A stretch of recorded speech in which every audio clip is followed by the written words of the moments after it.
This program is presented by Birch Gold Group, the precious metal IRA specialists.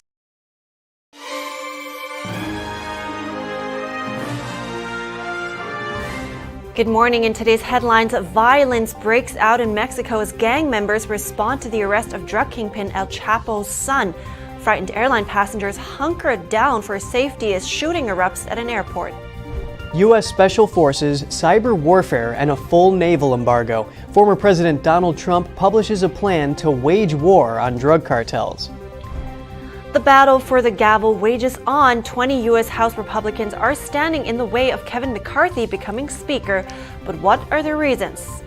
California sees its second day of heavy storms. Santa Cruz pummeled with surf and rain. Forecasters warn of more to come in the next several days. And meet Britain's strictest headmistress. Find out how a British school's different approach to teaching has produced remarkable results that many will find surprising.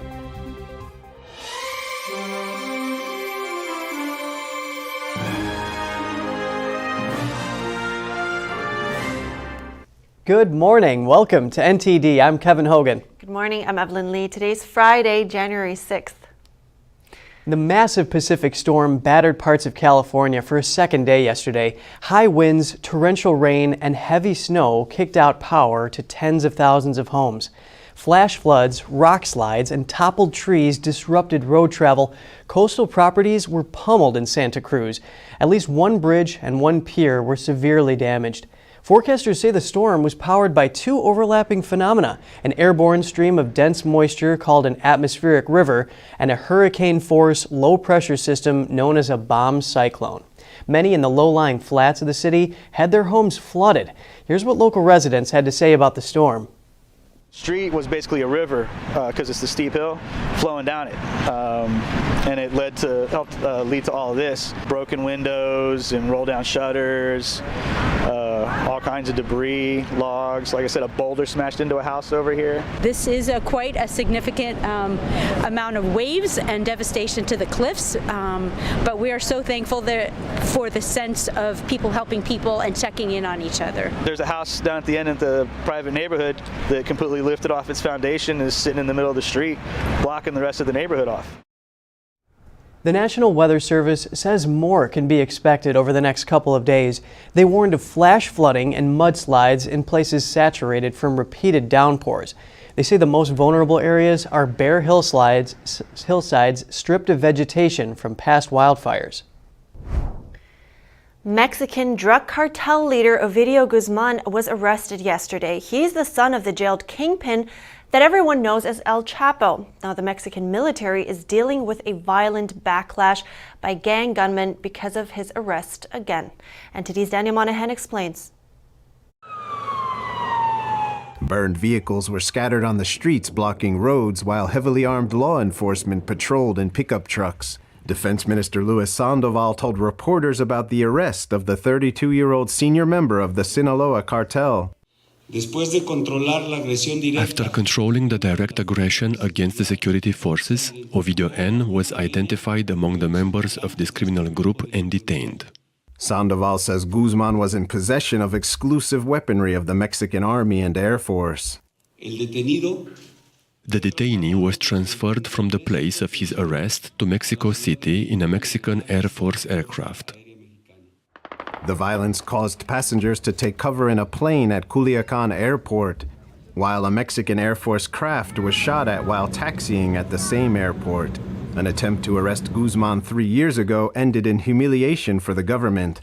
The cartel boss was quickly released to end violent retribution in Culiacan from his gang. His latest capture comes before a North American Leaders Summit in Mexico City next week, which U.S. President Joe Biden will attend.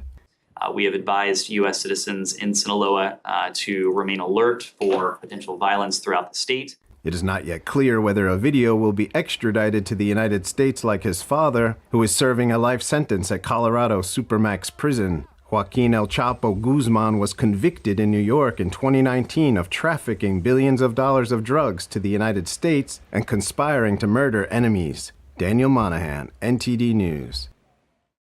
The U.S. State Department says Guzman and his brother have been running around 11 drug labs in the state of Sinaloa. The labs produce approximately 3,000 to 5,000 pounds of meth per month. They also say evidence indicates Guzman ordered the murders of informants and a popular Mexican singer. The singer reportedly refused to sing at his wedding.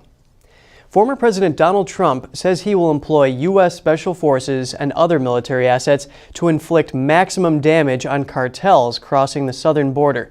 That's if he is elected again as Commander-in-Chief. Trump accuses the drug cartels of waging war on America.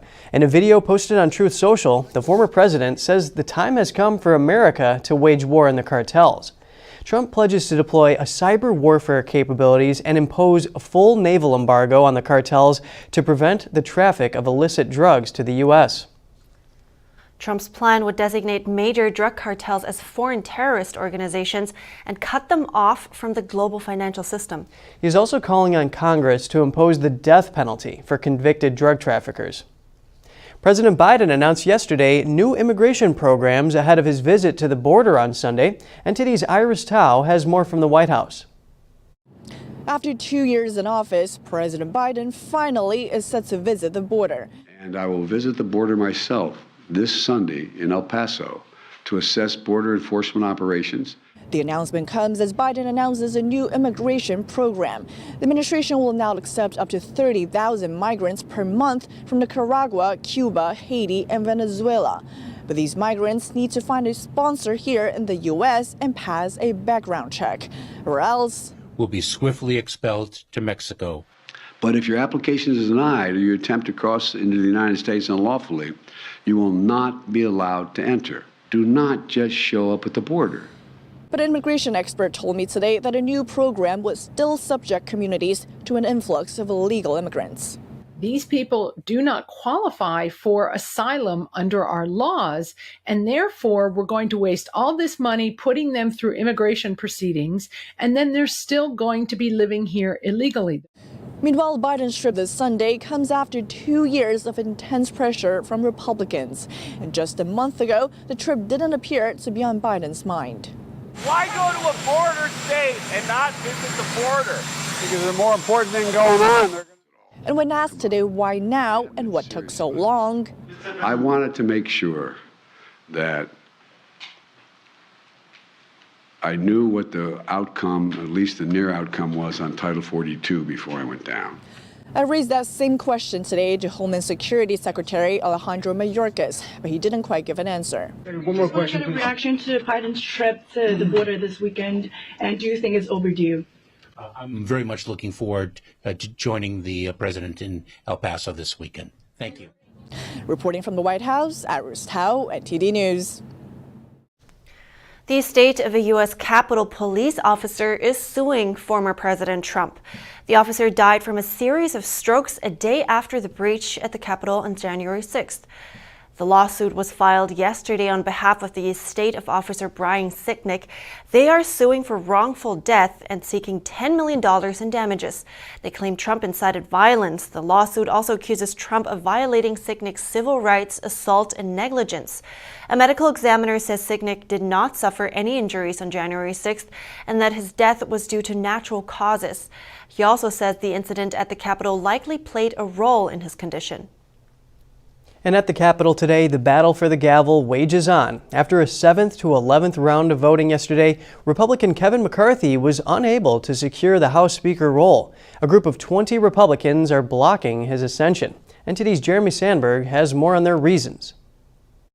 The gentleman is recognized. Representative Matt Gaetz took the House floor Thursday to nominate former President Trump for the position of House Speaker. He used the opportunity to give his underlying reason for his opposition to McCarthy's ascension. This government for far too long has been deeply corrupt. This town has been deeply corrupt. The way people get leadership positions and chairmanships and opportunities to be able to morally preen has been by accepting lobbyist and special interest money and redistributing that money as currency for favors.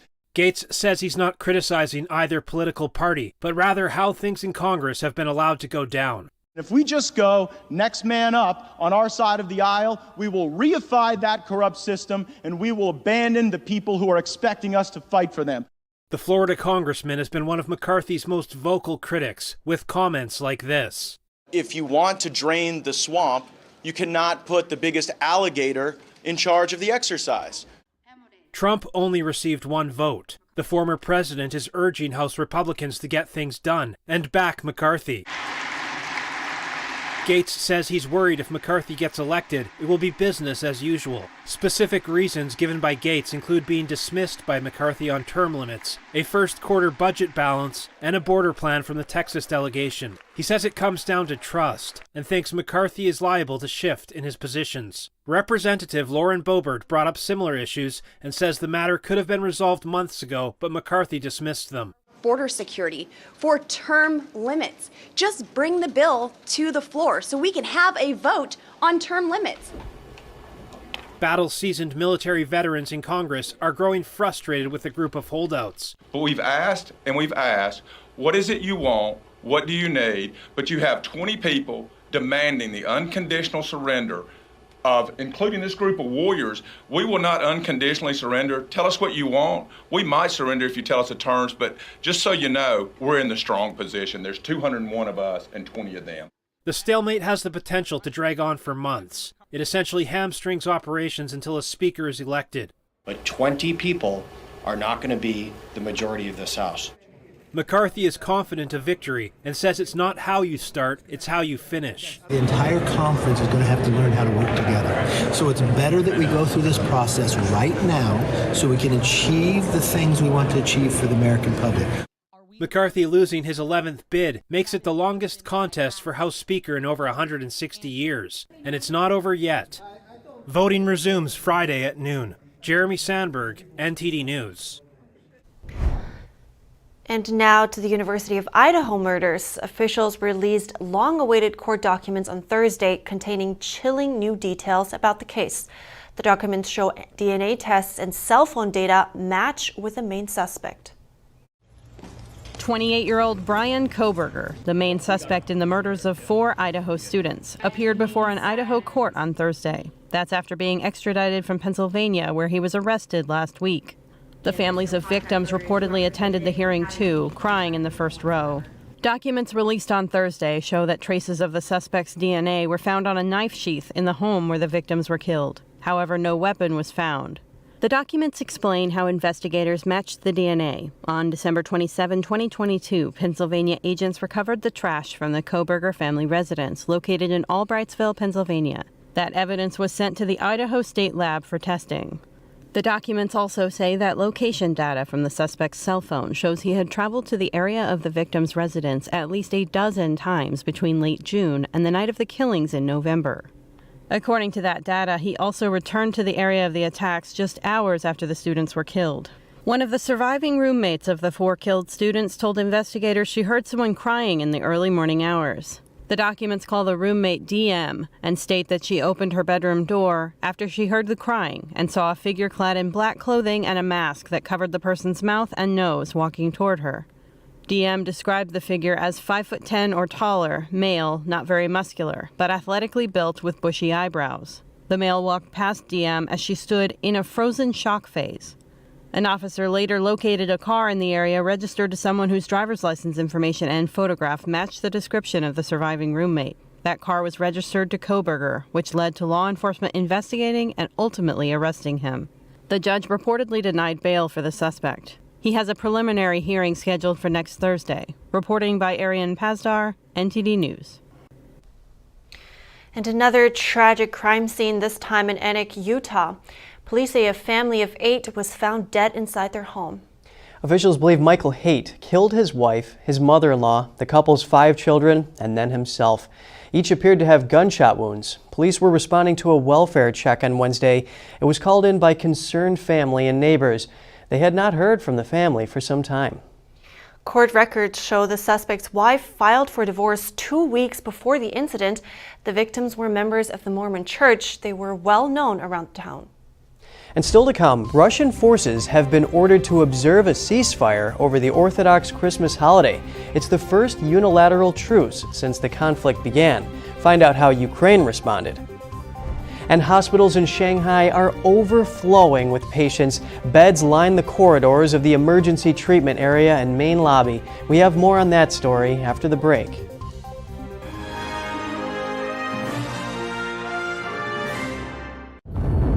I was vaccinated because I'm a carer. I've had all three and I have the flu one as well. As far as the government is concerned, I believe they are doing the best thing for the nation. I just thought it was better that I get it done. I wanted to protect other people. The COVID vaccine has been hailed as a medical and logistical success. It's claimed that millions of lives have been saved, but there's growing evidence that the jab can have devastating consequences. They actually told my wife and two children that they had no hope, and if I did survive, it would be from the waist up. You take one for the team, so I took the vaccine, but now the team's run in the opposite direction. Just to let people know that when it goes wrong, there's like no help at all. This vaccine is not completely safe and has unprecedented harms.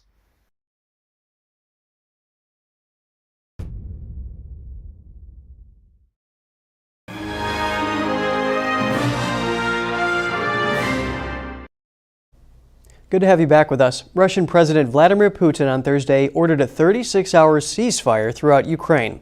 It comes after the Patriarch of the Russian Orthodox Church called for a truce over Orthodox Christmas, which is celebrated on January 6th and 7th. Ukrainian President Zelensky rejected the Russian move, calling it hypocritical, dismissing it as an excuse to play for time to regroup its invasion forces and prepare additional attacks. He also indicated that Ukraine will not be following suit. Russian forces have been ordered to observe the ceasefire regardless of Ukraine's opposition to it. It's the first proposed sweeping truce since the conflict began last February. A U.S. warship sailed through the sensitive Taiwan Strait on Thursday. The U.S. military has referred to it as routine activity in the area. The move has angered China, though, which claims autonomy in the region despite objections from Taiwan's democratically elected government. The U.S. military issued a statement saying its guided missile destroyers' transit through the Taiwan Strait demonstrates the United States' commitment to a free and open Indo-Pacific. The narrow Taiwan Strait has been a frequent source of military tension since communists took power in mainland China in 1949. And China is facing all kinds of issues right now. One of the most concerning ones, COVID. Numbers continue to rise. Hospitals in Shanghai are overflowing with patients. Beds lined the corridors of the emergency treatment area and main lobby on Thursday. Most of them elderly, and several were breathing with oxygen tanks. A notice advised patients that they would have to wait an average of 5 hours to be seen. This has become a common scene across China, with emergency wards filled to the brink and patients lining up for hours to get treatment. China had defended its COVID handling measures and said the country's epidemic situation is controllable. However, videos from China tell a different story. The collapse of the medical system, pharmacies out of stock, funeral homes overflowing.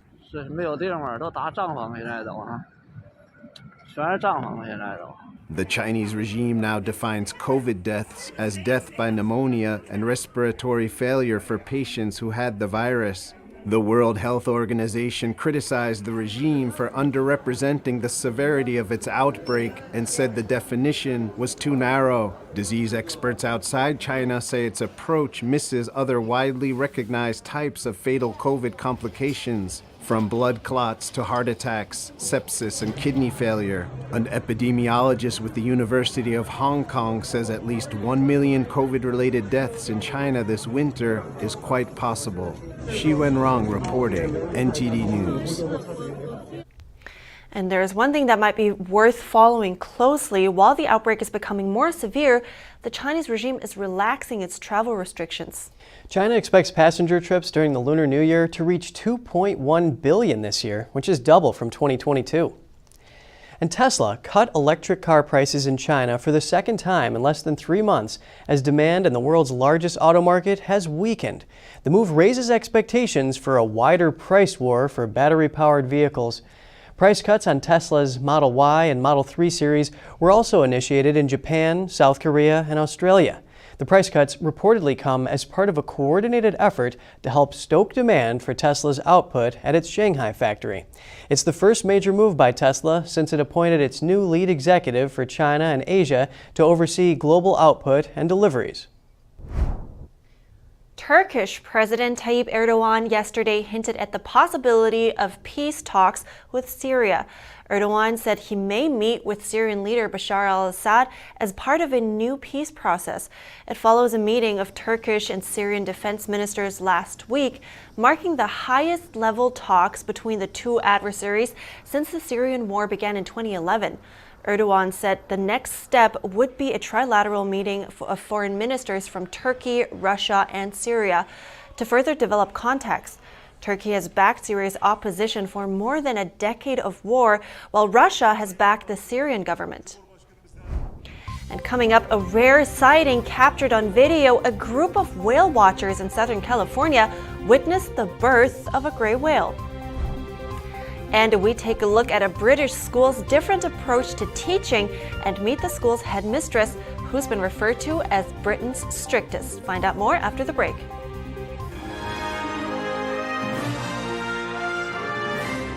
This is Stephen K. Bannon. I urge you to protect your savings from inflation by diversifying into a physical gold IRA from Birch Gold Group. Simply text the word NTD to 989898 and you'll get a free info kit on gold IRAs explaining everything. Communism is evil. Oh, come on.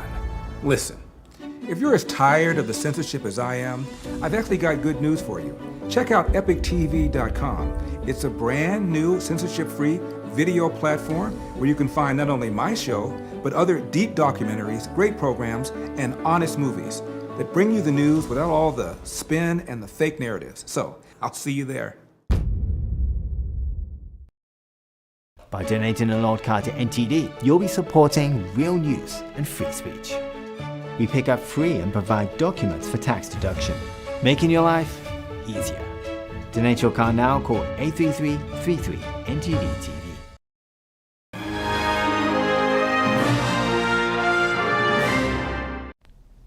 Welcome back. The Kilauea volcano in Hawaii began erupting again on Thursday.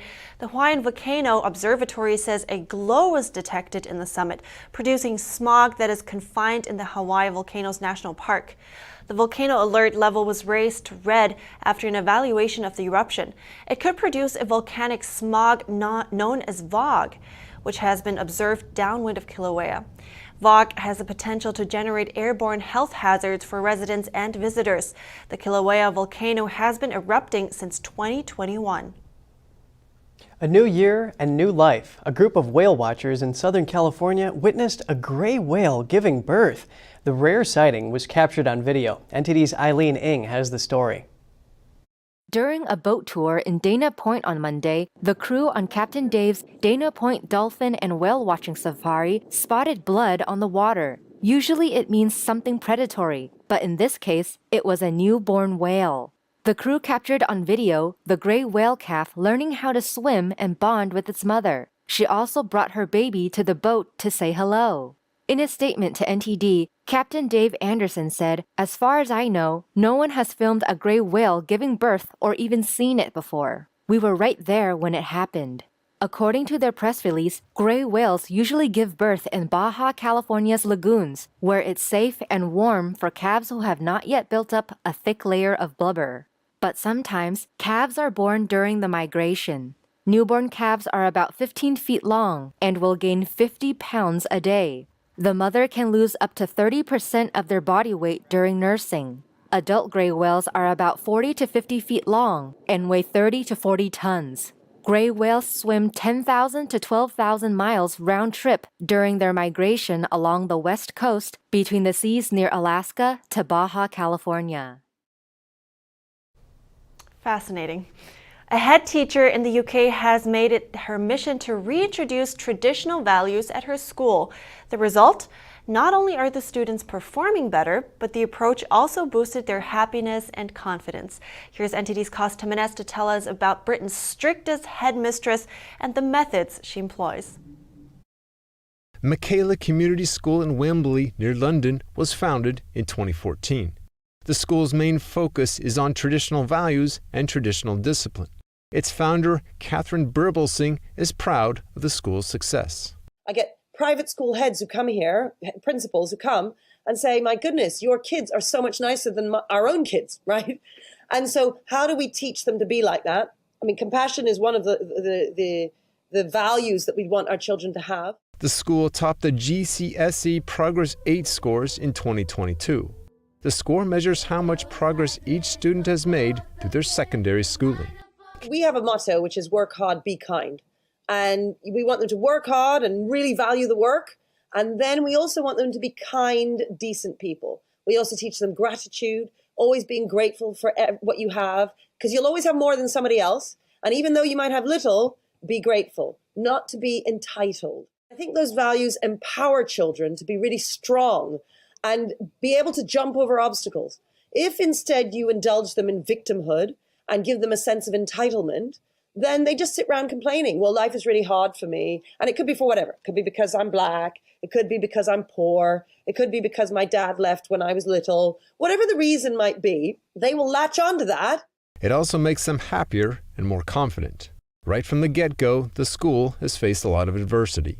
Catherine has received a lot of criticism for her traditional approach. We had to fight very hard to open our school in 2014. We are a free school, which is sort of the equivalent to a charter school in America. And I mean, I get sent threats of violence. I've even had death threats. There have been people who have protested outside our school, tried to shut us down. When we tried to open, it took us 3.5 years to open the school because we had so many detractors trying to stop us from doing so. Due to a rigorous application of school rules, she's been referred to as Britain's meanest headmistress. Unfortunately, what the progressive does is they reject knowledge, thinking that they're making the children creative, when in fact the route to creativity is through knowledge. Catherine says that the trajectory which society has been going down has contributed to the decline of traditional values. But she believes that for traditional parents, there's a solution. What I would say is try and find the most traditional school you can, and then supplement at home. There are all kinds of books that you can get to supplement your child's learning. Catherine encourages parents to instill traditional values at home to strengthen children against the chaos they're facing outside of home. Wow, Evelyn, hard work, compassion, kindness, gratitude, those are some great values. It makes sense that it worked out. Yeah, for sure. I totally agree. And in combination with that blazer, perfect. Oh yeah, fashion savvy, right? So here we're going to wrap up our program, and you can write us at goodmorning@ntd.com. Happy Friday from my colleague Evelyn Lee and myself. Have a great weekend. I'm Kevin Hogan.